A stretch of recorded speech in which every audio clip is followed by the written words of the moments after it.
Parte 3 de Kitchen de Banana Yoshimoto y empecemos. Y no hubo ninguna reacción. Pensé que se había dormido y al volverme vi que Yuichi me miraba con ojos atónitos. Qué increíble, ¿no? Dije. Y Yuichi, como si murmurara, el suelo de tu casa de antes era verde amarillento, dijo. Y esto no es un acertijo. A mí me pareció chocante, pero después me convencí. Gracias por haberme ayudado a limpiar, dije. ¿Será porque una mujer siempre tiene una respuesta más rápida? Me he despertado, dijo, y como es humillante perder la competición, quiero que me sirvas el té en algo que no sea un vaso. Sonrió, y al decir, Sir, vételo tú mismo. Eso, voy a hacer zumo con la licuadora. ¿Quieres uno? Dijo. Sí. Yuichi, contento, cogió unos pomelos de la nevera y sacó la licuadora de la caja. Yo cocía el ramen mientras oía el ruido estrepitoso de la licuadora haciendo los dos zumos en la cocina de madrugada.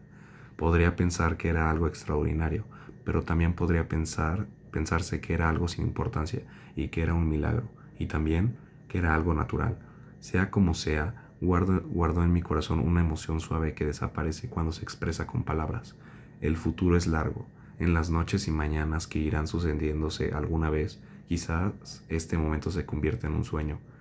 También convertirse en una mujer es tremendo, ¿sabes? Dijo Eriko un anochecer. Levanté los ojos de la revista que estaba leyendo y dije, ¿cómo? La hermosa madre estaba regando las plantas de la ventana poco antes de ir al trabajo. Mikage esperó mucho de ti, por eso he tenido ganas de decírtelo. Yo también, cuando tenía a Yuichi entre mis brazos, mientras lo criaba, lo comprendí. ¿Sabes? Hay muchas cosas amargas, muchas. En realidad, una persona que quiere independizarse tiene que cuidar de algo, ¿sabes? De niños o de plantas, algo. Así conoces tus propios límites. Este es el principio de todo. Me explicó su filosofía de la vida en un tono cantarín, como una canción. Me emocioné y dije, hay muchas cosas duras, ¿verdad? Pues sí, pero una persona tiene que estar completamente desesperada una vez en su vida y entonces sabe a qué cosas de sí misma no puede renunciar. Si no llegara a la madurez sin saber qué es realmente lo importante, yo he tenido suerte. ¿No crees? Dijo ella. El cabello que caía sobre su hombro ondeaba. Hay muchas cosas que Creo que hay cosas tan desagradables que parecen estar podridas. Hay cosas tan duras que dan ganas de apartar la vista. Ni siquiera el amor puede salvarte del todo. Sin embargo, ella envuelta en el sol poniente del crepúsculo iba regando las plantas con sus manos delgadas.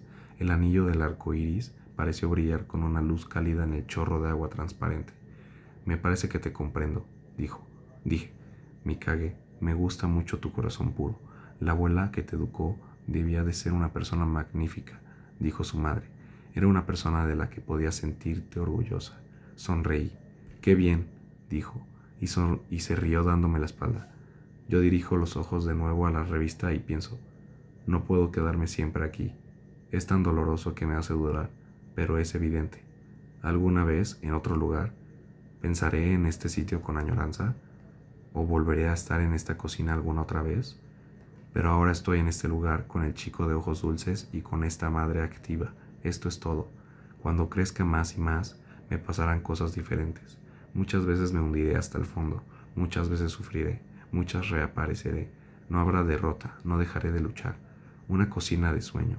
Habrá muchas, muchas, en mi corazón, o en la realidad, o en el destino de un viaje, o sola, o con muchos otros, o dos a solas. En todos los lugares de mi vida habrá seguramente muchas cocinas. Luna llena. Eriko murió a finales de otoño. Un loco la acosaba y acabó asesinándola. Aquel hombre vio a Eriko por primera vez en la calle, le gustó y la siguió, y así supo que ella trabajaba en un bar gay. Luego le escribió una larga carta diciéndole que había sido un golpe para él que ella, una mujer tan hermosa, fuese un hombre, pero empezó a frecuentar el local. Cuanto más a menudo iba, más frías se mostraban Eriko y las chicas del bar, y una noche él gritó que lo habían puesto en ridículo y se abalanzó sobre Eriko con un cuchillo. Eriko, a pesar de estar desangrándose, asió con las dos manos una pesa de adorno que había sobre la barra y mató a golpes a su agresor. Dicen que estas fueron sus últimas palabras. Ha sido en defensa propia, así que estamos en paz, ¿no? Cuando yo, Mikage Sakurai, me enteré de esto, ya era invierno. Yuichi me llamó al fin, mucho tiempo después de que todo hubiera terminado. Murió luchando, dijo Yuichi de repente. Era la 1 de la madrugada. Yo, que me había despertado con un sobresalto al sonar el teléfono en la oscuridad, descolgué y no entendía nada. Mi cabeza medio dormida imaginaba alguna escena de una película bélica. Yuichi, ¿qué? ¿De qué me hablas? Repetí la pregunta. Yuichi, tras un silencio, dijo: mi madre, bueno, tendría que decir mi padre, lo han asesinado. Yo no comprendía nada, nada en absoluto. En realidad, Yuichi no parecía tener muchas ganas de hablar, pero poco a poco fue contándome la muerte de Eriko, mientras yo enmudecía conteniendo el aliento. Me costaba creerlo. Cada vez más mis pupilas se quedaron inmóviles y el auricular del teléfono se alejó un instante. Eso, ¿cuándo ha sucedido? ¿Hace poco? Se lo pregunté sin saber ni de dónde salía mi voz ni lo que decía. No, hace ya mucho tiempo. Hice un funeral sencillo solo con la gente del bar. Perdóname, me fue imposible avisarte. Sentí como si me arrancasen el corazón. Entonces, ella ya no está en ninguna parte. Lo siento de veras, repitió Yuichi. El teléfono no transmite nada. No podía ver la cara de Yuichi. No sabía si él quería llorar, reír a carcajadas, hablar a solas conmigo tranquilamente o estar solo. Yuichi, voy ahora mismo. ¿Te importa? Me gustaría verte y hablar contigo. Dije: ven, y luego te acompaño a casa. Por su manera de asentir fui incapaz de interpretar sus sentimientos. Hasta ahora, y colgué. Cuando la vi por última vez, nos despedimos con una sonrisa. La cabeza me daba vueltas. A principios de otoño dejé la universidad y empecé a trabajar como ayudante de una profesora de cocina. Poco tiempo después me fui de casa de los Tanabe. Había vivido medio año en aquella casa con Yuichi y su madre, que era un hombre, después de quedarme sola tras la muerte de mi abuela. Cuando volví a mudarme, ¿fue esa la última vez en la que la vi? Eriko lloró un poco y me dijo que, como iba a vivir cerca de su casa, la visitará algunos fines de semana. No, la vi a finales del mes pasado, sí, aquella vez, de noche, sí, fue aquella noche. No podía dormir y salí a comprar unos flanes al Family Mart. Eriko estaba en la puerta, comiendo oden y bebiendo café en un vaso con las chicas de su bar, que en realidad eran hombres, después del trabajo. Cuando la llamé, Eriko me cogió las manos y dijo sonriendo: pero, oye, si has adelgazado mucho desde que no estás en casa. Llevaba un traje azul de una pieza. Cuando salí de la tienda, después de comprar los flanes, Eriko, con el vaso en la mano, estaba mirando con ojos duros la calle que brillaba en la oscuridad. Le dije bromeando: Eriko, tienes cara de hombre. Ella se rió y dijo: cállate, tengo una hija que no hace más que decir cosas desagradables. Deben de ser tonterías de adolescente. Le dije: ya soy adulta. Y las chicas del bar se rieron. Nos visitarás, ¿verdad? Me ha alegrado mucho de verte. Nos despedimos con una sonrisa. Fue la última vez. ¿Cuántos minutos tardé en encontrar el pequeño juego de cepillo de dientes para viaje y la toallita? No hice más que cosas incoherentes: abrir y cerrar los cajones y la puerta del lavabo, tirar un jarrón y secar el suelo, dar vueltas por la habitación, y, al darme cuenta de que no tenía nada en las manos, me reí un poco, con toda la razón, y me dije cerrando los ojos: cálmate. Metí el cepillo de dientes y la toalla en el bolso. Comprobé varias veces si el gas estaba cerrado y el contestador automático puesto, y salí del apartamento tambaleándome. Y poco después advertí que estaba ya andando por las calles en la noche de invierno de camino a casa de los Tanabe. Caminaba bajo el cielo estrellado haciendo tintinear las llaves cuando empecé a derramar lágrimas, una tras otra. La calle, mis pies y la hilera de las casas se veían cálidamente distorsionados. Pronto me quedé sin aliento, casi me muero. Intenté desesperadamente aspirar el aire frío, pero tuve la sensación de que entraba muy poco en mi pecho. Sentía que algo punzante, oculto en el fondo de mis pupilas, iba enfriándose deprisa al ser expuesto al viento. No podía ver con claridad ni los postes eléctricos, ni las farolas, ni los coches aparcados, ni el cielo negro que se presentaban siempre ante mis ojos. Todo brillaba irrealmente, bonito y deformado, como una ilusión, y se acercaba a mis ojos con rapidez. Sentí que, sin poder evitarlo, la energía salía a raudales de mi cuerpo y desaparecía con un silbido en la oscuridad. Cuando murieron mis padres, yo era todavía una niña. Cuando murió mi abuelo, estaba enamorada. Y ahora Siento la soledad mucho más aún que cuando murió mi abuela y me dejó sola. Desde el fondo de mi corazón quería renunciar a la vida, a seguir adelante. Sin falta, llegará mañana y pasado mañana y pronto, la semana que viene. Nunca había pensado que esto pudiera ser tan fastidioso. Seguramente mi estado de ánimo también en aquel momento era triste y oscuro, y esto me desgarró de veras. Mi imagen andando sin ánimo por la calle oscura con una tormenta en el corazón era patética. Quería poner punto final a todo aquello. Cuando vea a Yuichi, pensé, y me lo cuente todo detalladamente. Pero, ¿y qué? ¿De qué servirá? Era como si una lluvia fría cesara en la oscuridad. No era una esperanza, era una corriente pequeña y oscura que desembocaba en una desesperación aún mayor. Llamé al timbre de casa de los Tanabe, sumida en un cúmulo de sensaciones y jadeando, ya que había subido a pie hasta la 10ª planta sin darme cuenta de lo que hacía. Oí que Yuichi se acercaba a la puerta con el sonido inolvidable de sus pasos. Cuando vivía en esta casa, a menudo salía sin llaves, y acostumbrada a llamar al timbre a medianoche, siempre se levantaba Yuichi, y yo oía cómo él quitaba la cadena. Se abrió la puerta, y Yuichi, un poco más delgado, se asomó. «Hola», dijo. «¿Cuánto tiempo sin verte?» Y me alegré de que viera mi rostro sonriente. Mi corazón estaba realmente contento de verlo. «¿Puedo pasar?» Al oírme, Yuichi, que estaba perplejo, reaccionó, sonrió débilmente y dijo: «Sí, claro. Me has sorprendido porque creía que estarías muy enfadada. Perdona, pasa». «¿Yo?», dije. «No me enfado por estas cosas, ya lo sabes». Yuichi me mostró, esforzándose, la cara sonriente de siempre y dijo: «Sí».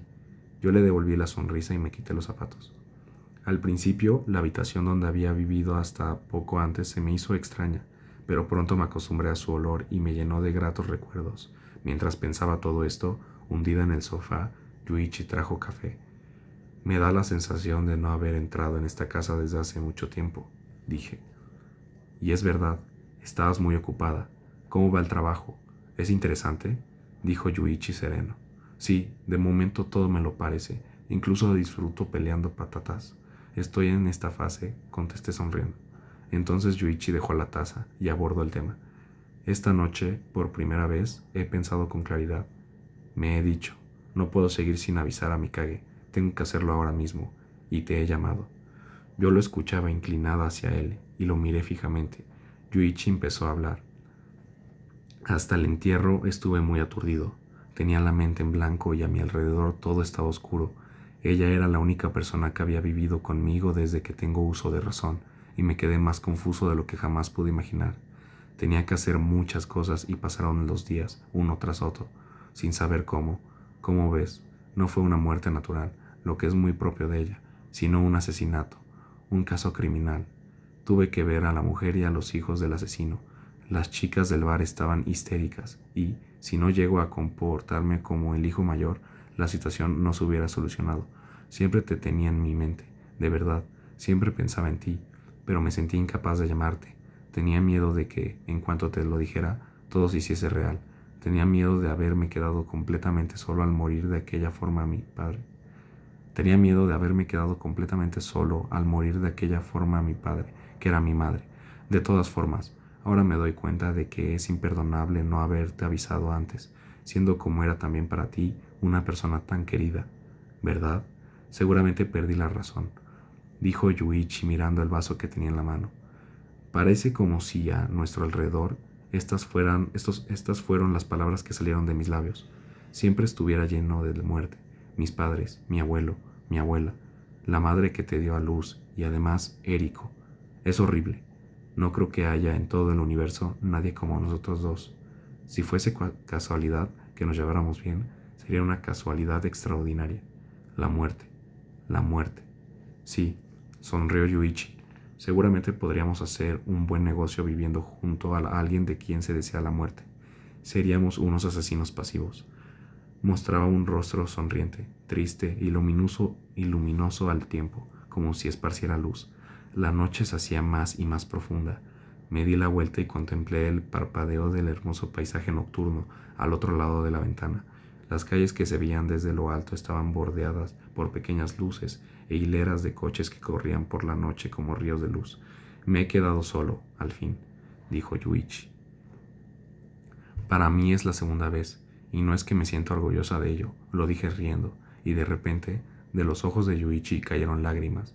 Echaba de menos tus bromas, dijo secándose los ojos con el brazo. De veras tenía muchas ganas de oírlas.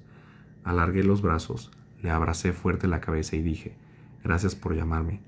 Me quedé el jersey rojo de Érico como recuerdo, porque recordaba que una noche me lo hizo probar y dijo, te sienta mejor que a mí. Qué rabia, y mira que me ha costado caro. Luego, Yuichi me dio el testamento de ella, que estaba en un cajón del tocador. Dijo, buenas noches, y se fue a su habitación. Lo leí sola.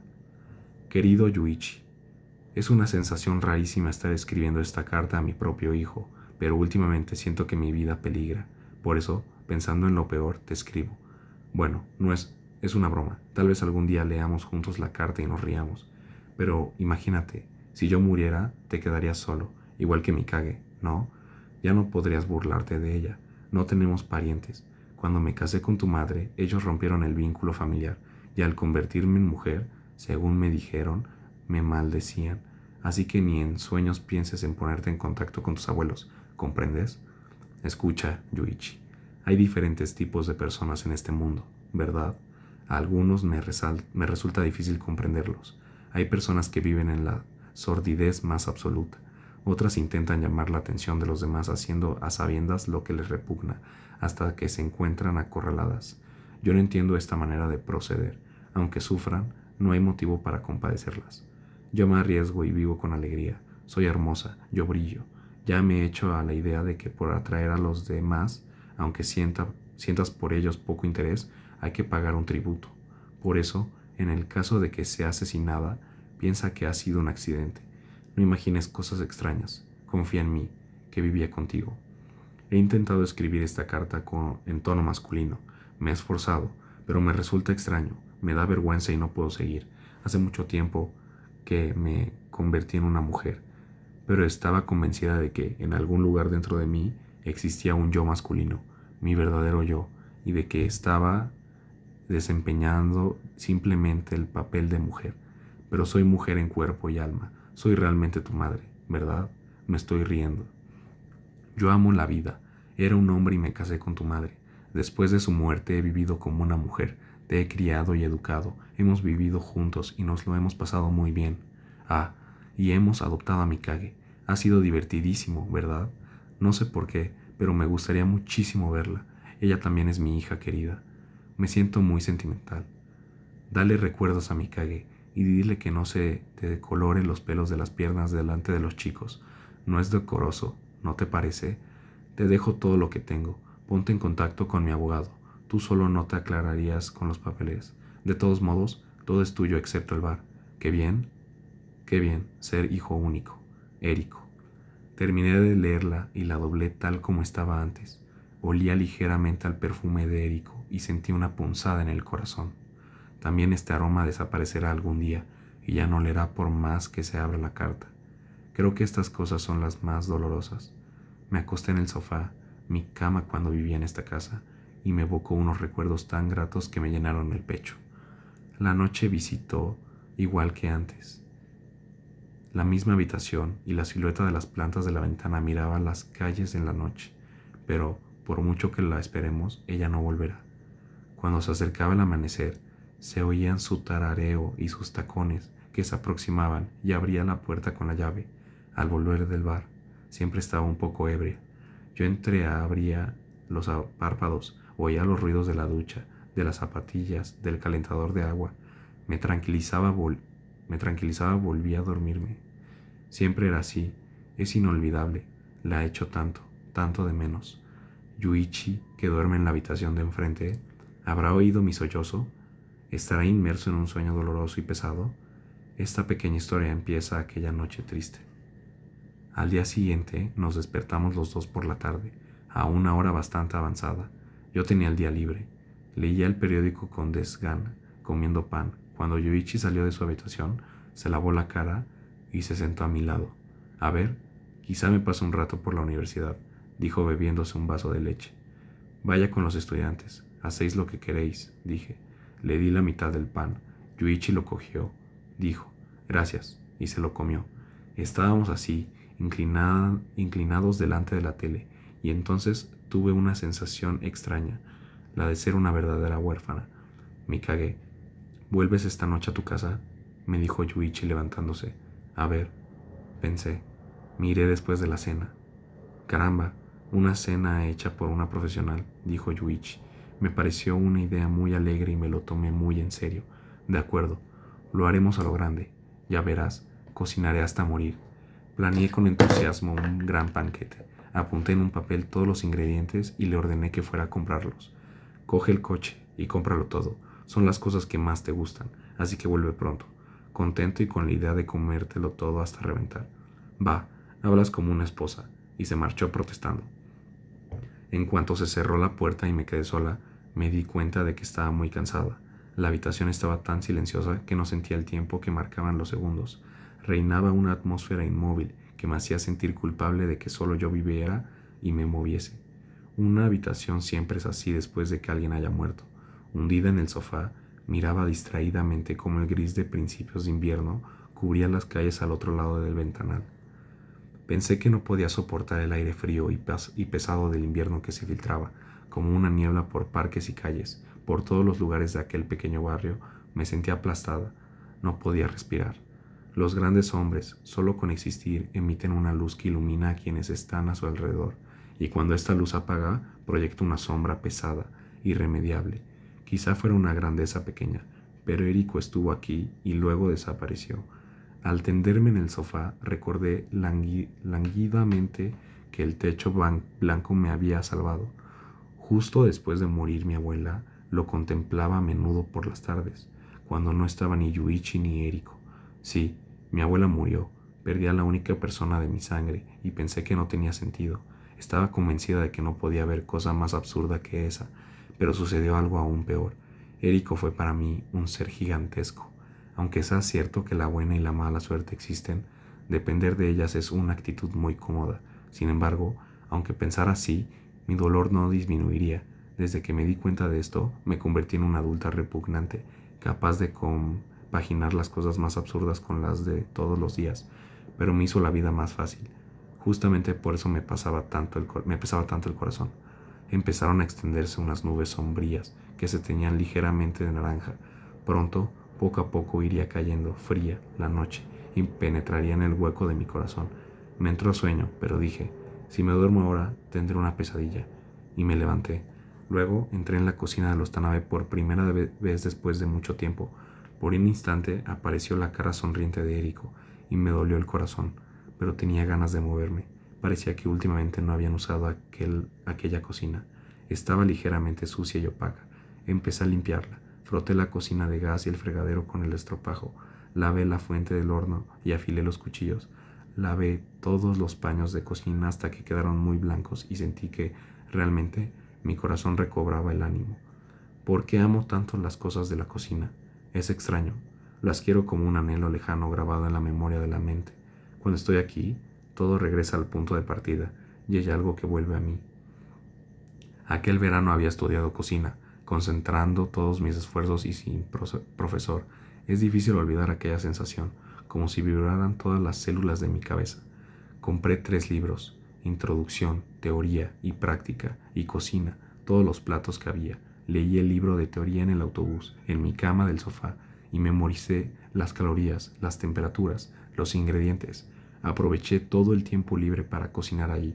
Todavía tengo a mano, guardados como una joya, los 3 libros completamente manoseados. Tengo cada una de las páginas ilustradas grabadas en la cabeza, como los cuentos que amaba cuando era niña.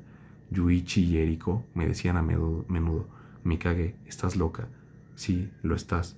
Y realmente, como una loca, cociné y cociné todo el verano con fervor.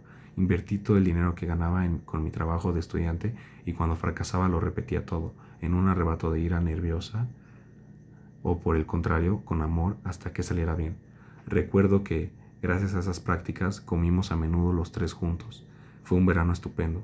La brisa del atardecer entraba por la ventana con tela metálica y contemplando el cielo que se extendía azul con los últimos restos de calor, comíamos carne de cerdo hervida, fideos chinos fritos, ensalada de sandía. Cociné para ella, que se ponía contentísima con cualquier cosa que preparaba, y para él, que glotoneaba en silencio, tardé bastante tiempo en saber preparar algunos platos como tempura, tortillas con muchos ingredientes o platos con una presentación complicada. Los puntos flacos de mi carácter son la impaciencia y el descuido, pero nunca había imaginado que eso repercutiera de tal modo en la cocina. Era incapaz de esperar a que subiera suficientemente la temperatura. Empezaba a cocinar sin que se escurriese bien. Me sorprendió que esas cosas tan triviales se reflejaran, sin fallar, en la presentación de la comida. Así, aunque fuera capaz de hacer la cena de un ama de casa, nunca haría los platos fotografiados en las páginas de un libro de cocina. Y, qué remedio, me propuse hacerlo todo con minuciosidad. Secaba bien los boles, cerraba la tapa del bote de las especias cada vez que las usaba y pensaba detenidamente qué debía hacer a continuación. Cuando estaba a punto de estallar de nervios, respiraba hondo y me relajaba. Al principio estaba loca de impaciencia, pero cuando todo empezó a ir bien, pensé, parece que se ha arreglado todo, incluso mi carácter. Pero era falso. En realidad, convertirme en ayudante de la profesora de cocina con la que ahora estoy me pareció increíble. La profesora es una mujer famosa que no solo da clases, sino que presenta muchos trabajos destacados en la televisión y en las revistas. Por esta razón, dicen que había muchas aspirantes en el examen que aprobé. Me enteré de esto más tarde. Pensé que había tenido una suerte extraordinaria al haber podido entrar en un lugar así, habiendo estudiado solo un verano y con tan poca experiencia, y estaba contentísima, pero me bastó mirar a las mujeres que iban a aprender cocina a la escuela para convencerme. Su mentalidad era totalmente distinta a la mía. Llevaban una vida feliz, estaban educadas para no salir de este ámbito de felicidad por mucho que aprendieran, quizá por tener unos padres cariñosos, pero no conocían la verdadera alegría. Las personas no pueden elegir lo que es mejor. Cada uno está hecho para vivir su propia vida. La felicidad es vivir sintiendo lo menos posible que el hombre en realidad está solo. Pero yo también creo que esto está bien. Sonreirán como una flor con el delantal puesto, aprenderán a cocinar, se enamorarán, atormentándose o desorientándose, y se casarán. Eso, creo que es magnífico, es bonito y dulce. A mí me repugna mi vida, mi nacimiento, el ambiente en el que he crecido, todo, en especial cuando estoy muy cansada, cuando me salen granos en la cara, o me siento sola, o cuando llamo a mis amigos y no están, acabo repitiéndome de todo. Pero en la cocina, aquel verano tan feliz, no tenía ningún miedo de cortarme ni de quemarme, y no me importaba pasar. Lo siento por la interrupción, me asustó mi gata. Bueno, no tenía ningún miedo de cortarme ni de quemarme, y no me importaba pasar la noche en vela. Cada día temblaba de emoción al poder luchar de nuevo cuando llegara la luz. Un pedazo de mi alma quedó con aquel pastel de zanahoria que preparé tantas veces que casi aprendí a hacer de memoria, y hubiera arriesgado mi vida por conseguir aquellos tomates tan rojos que encontré en el supermercado. Así conocí las cosas agradables y ya no pude volver atrás. Quiero seguir sintiendo a toda costa que algún día he de morir. De otro modo, no sentiría que estoy viviendo. Por eso, mi vida es así. Suspiro con alivio al salir a la carretera nacional después de andar por el borde de un precipicio en la oscuridad. Conozco la belleza del claro de la luna que penetra en mi corazón y contemplándola pienso, ya basta. Cuando terminé de limpiar y de prepararlo todo, ya era de noche. Al tiempo que sonó el timbre, apareció Yuichi, empujando a la puerta con dificultad, con unas enormes bolsas de plástico entre los brazos. Fui hasta el recibidor y... Es increíble, dijo Yuichi, y dejó las bolsas. ¿Qué? Eso fue la parte 3 de Kitchen. Espero que les esté gustando. Leeré los comentarios. Lamento la interrupción de mi gato, pero me da flojera de editar el video. Así que en algunos días subiré la parte 4 y suscríbanse, denle like, comenten por favor si tienen algunos comentarios malos o positivos, no me importa, y nos vemos en la próxima.